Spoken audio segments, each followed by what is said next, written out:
Aku harus tetap tersenyum. Novel karya Geoffrey bagian 15. Parlan asik sekali membersihkan halaman depan. Di bawah sepoi angin sore nan lembut, ia begitu bersemangat membersihkan halaman rumah itu dari rumput-rumput liar. Dan daun-daun kering yang jatuh tertiup angin pun tidak luput dari perhatian Parlan.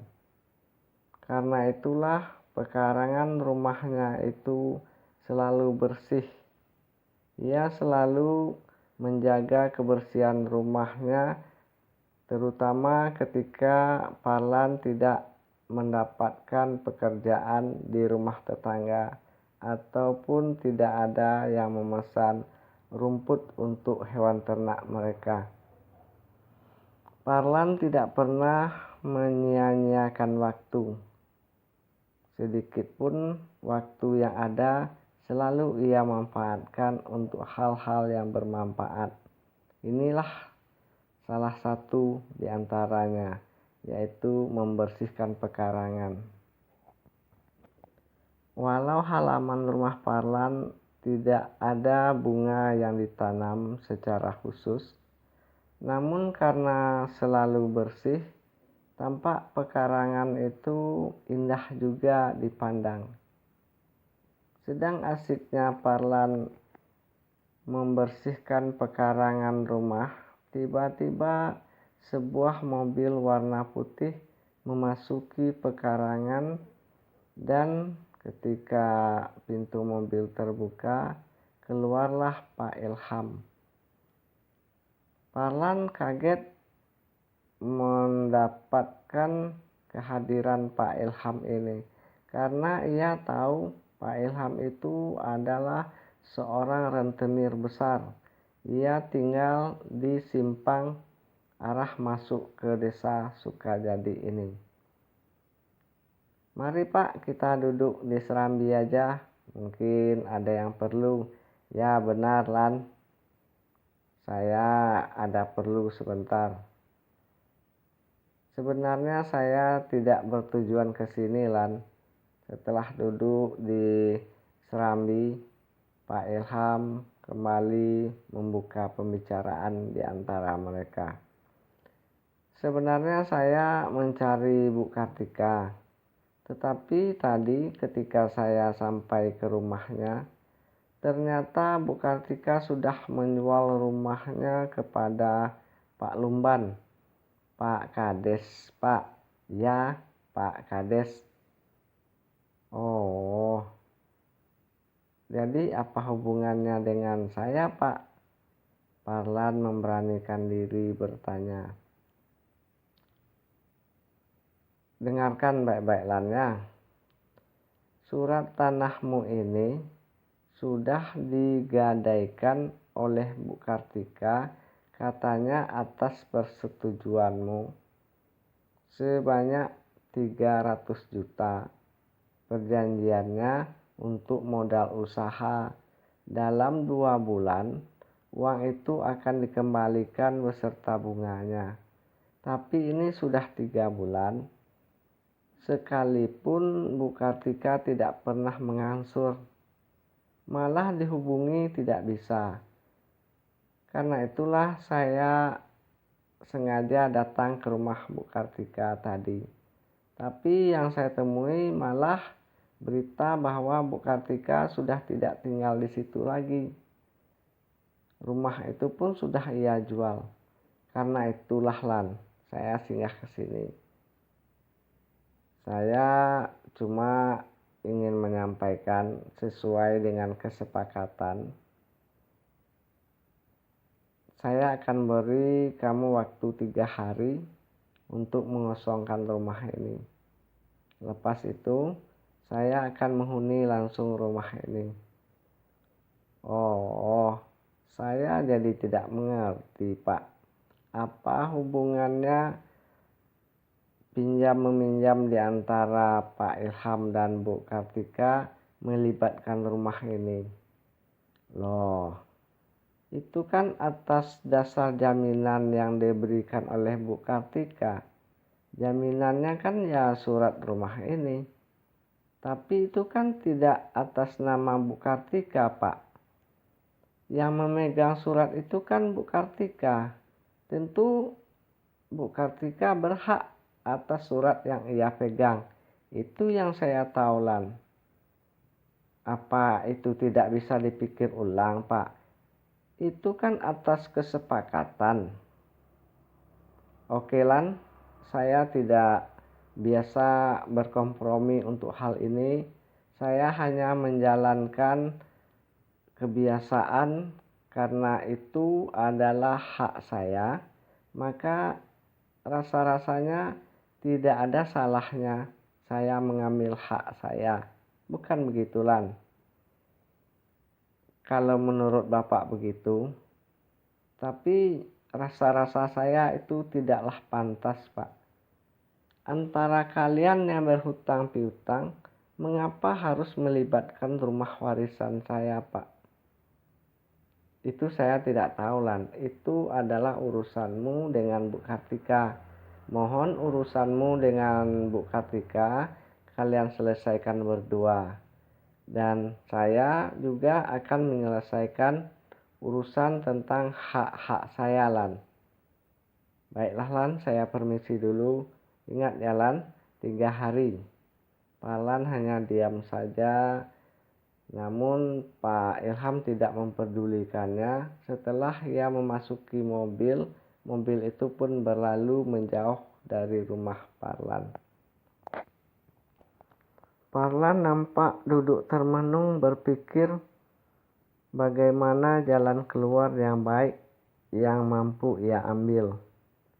Tapi tidak terlalu lama ia berpikir, dari belakang muncullah Pak Musa beserta Bu Mira dan Ranti. Pak Musa duduk di samping Parlan, kemudian Ranti dan Bu Mira duduk pula di depan Parlan. Kebetulan di situ kursi cukup untuk mereka duduk berlima.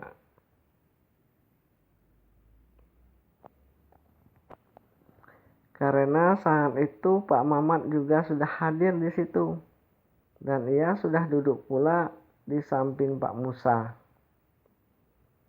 Mereka sejenak hanya diam, tetapi Pak Mamat tiba-tiba membuka pembicaraan. Sepertinya ini urusan semakin ruwet, Lan. Loh, dari mana Pak Mamat tahu? Parlan masih tampak tenang dan santai. Nak Parlan, coba ceritakan apa yang dikatakan oleh Pak Ilham tadi.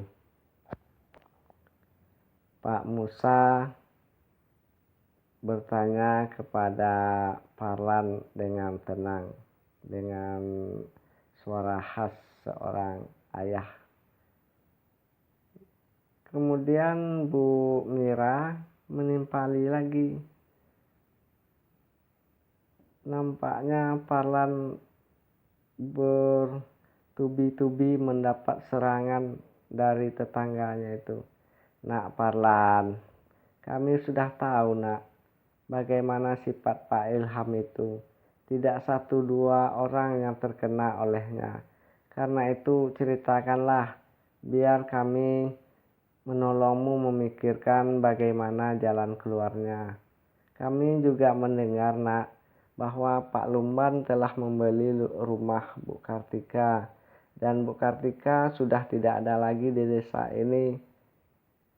Sampai sekarang tidak ada yang tahu di mana keberadaan Bu Kartika itu.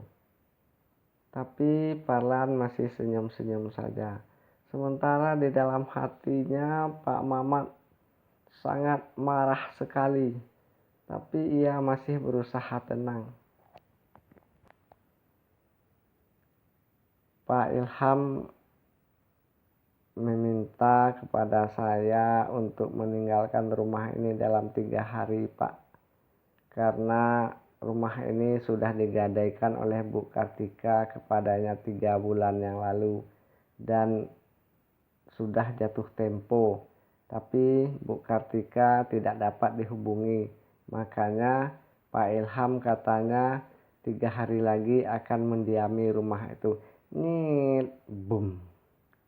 Nampak Ranti tercelepoh di lantai, tidak sadar lagi. Palan buru-buru mengangkat tubuh Ranti, sementara Pak Musa, Bu Mira, dan Pak Mamat hanya terbengong-bengong melihat kejadian ini.